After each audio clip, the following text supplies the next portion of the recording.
Psychology କହିଥାଏ କୌଣସି ବିବାହିତା ମହିଳାର ଏହି ତିନୋଟି କମଜୋରି ଜାଣିଥିଲେ ସେହି ମହିଳା ଚୋଡ଼ି ଖୋଲି ଥରେ ନୁହେଁ ବରଂ ହଜାର ଥର ଗେହିବାକୁ ଦେବାକୁ ବାଧ୍ୟ ହେବ। ଯଦି ଆପଣ କୌଣସି ସୁନ୍ଦରୀ ବିବାହିତା ମହିଳା ସହିତ ଶାରୀରିକ ସମ୍ପର୍କ ରଖିବାକୁ ଚାହୁଁଛନ୍ତି, ପ୍ରଥମେ ତାଙ୍କର ଭଲ ସାଙ୍ଗଟିଏ ହେବାକୁ ଚେଷ୍ଟା କରନ୍ତୁ।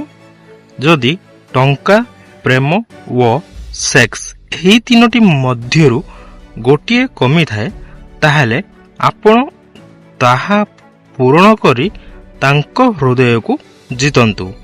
ଆପଣଙ୍କ କାମ ହୋଇଯିବ। ସାଇକୋଲୋଜି କହିଥାଏ ସେକ୍ସ କରିବା ସମୟରେ ଯଦି ମହିଳା ପୁରୁଷ ପୂର୍ବରୁ ଚରମ ସୁଖ ପ୍ରାପ୍ତ କରିନିଅନ୍ତି, ତେବେ ସେ ନିଜ ପୁରୁଷ ସାଥୀକୁ ଆଶାଭରା ନଜରରେ ଦେଖିଥାନ୍ତି ଓ ନିଜ ପିଲାଙ୍କ ଭଳି ଛାତିରେ ଲଗାଇ ରଖିବାକୁ ଚାହିଁଥାନ୍ତି। ସାଇକୋଲୋଜି କହିଥାଏ ଯେତେବେଳେ ଆପଣଙ୍କୁ କାହା ସହିତ ପ୍ରେମ ହୋଇଥାଏ, ତେବେ ଆପଣଙ୍କ ସ୍ୱଭାବ, ଆପଣଙ୍କ ବ୍ୟବହାର ଆପେ ଆପେ ଭଲ ହେବାକୁ ଲାଗେ ଓ ଆପଣ ଧୀରେ ଧୀରେ ସକାରାତ୍ମକ ହେବାକୁ ଲାଗନ୍ତି। ସାଇକୋଲୋଜି କହିଥାଏ ସକାଳୁ ଉଠିବା ପରେ ଓ ରାତିରେ ଶୋଇବା ପୂର୍ବରୁ ଆପଣ ଯେଉଁ ବ୍ୟକ୍ତି, ଯେଉଁ କାମ ବା ଯେଉଁ ସ୍ୱପ୍ନ ବିଷୟରେ ଭାବିଥାନ୍ତି, ଆପଣ ସେହି ଜିନିଷକୁ ସଚ୍ଚା ହୃଦୟରୁ ଭଲ ପାଇଥାନ୍ତି।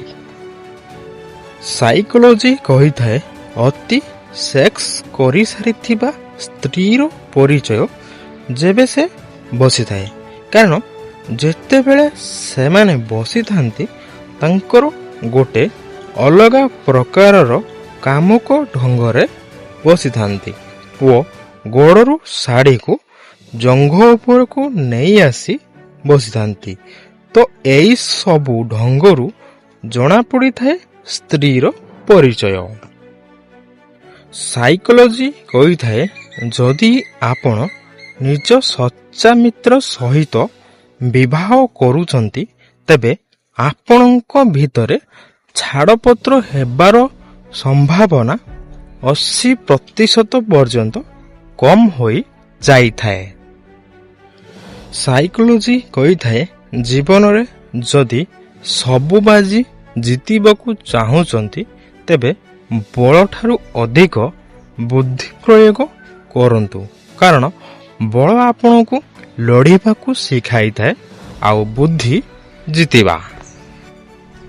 ସାଇକୋଲୋଜି କହିଥାଏ ସେହି ବ୍ୟକ୍ତିଠାରୁ ସାବଧାନ ରୁହନ୍ତୁ ଯିଏ କିଛି କହିନଥାଏ ଓ ସେହି କୁକୁରଠାରୁ ସାବଧାନ ରୁହନ୍ତୁ ଯିଏ ଜମାରୁ ଭୋକି ନଥାଏ।